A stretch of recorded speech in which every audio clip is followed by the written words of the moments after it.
जाए, तू बारिश बन के जब सांस भी कम पड़ जाए, तू हमारा दिल में समैया।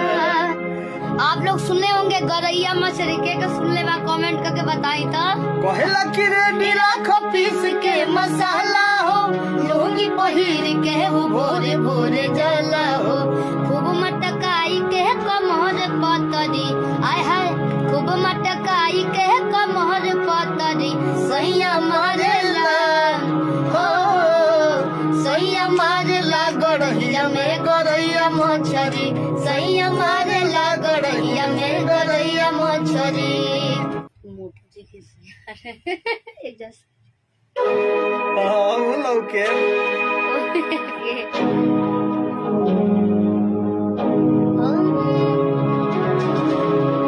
अरे नन्हका के लेला ओढ़ा में, रोटियां चार धला झोरा में, कि बिया हम डलले बानी तोहरे भरोसे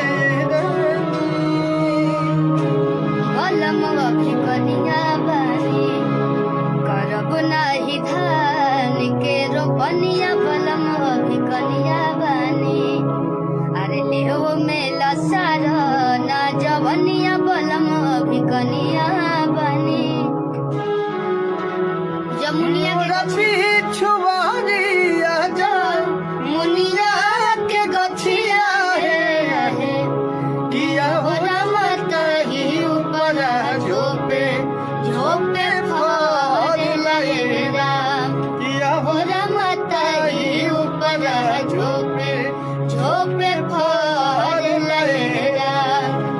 अरे कई बार कहनी हम देवरा बहेंगावा से, कई बार कहनी हम देवरा बहेंगावा से, किया हो रमत बो नहीं एको बेरा चढ़ लगेगा, किया हो रमत बो नहीं एको बेरा चढ़ लगेगा।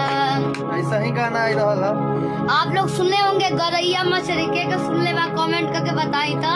कहला कि रेडी राखो पीस के मसाला हो, लुंगी पहिर के हो भोरे भोरे जला हो, खूब मटकाई के कमर पतरी, आय हाय खूब मटकाई के कमर पतरी, सैया मारेला हो सैया मारेला गौरैया में गौरैया मछली, सैया मारेला गौरैया में गौरैया मछली। आप लोग शेखपुरा फिल्म यूट्यूब चैनल को सब्सक्राइब कीजिए, जैसे हर सभी चैनल को आप सब प्यार आशीर्वाद देते हैं और बड़ा बना देते हैं चैनल को, उसी तरह से इस चैनल को आप लोग सपोर्ट कीजिए और इस पे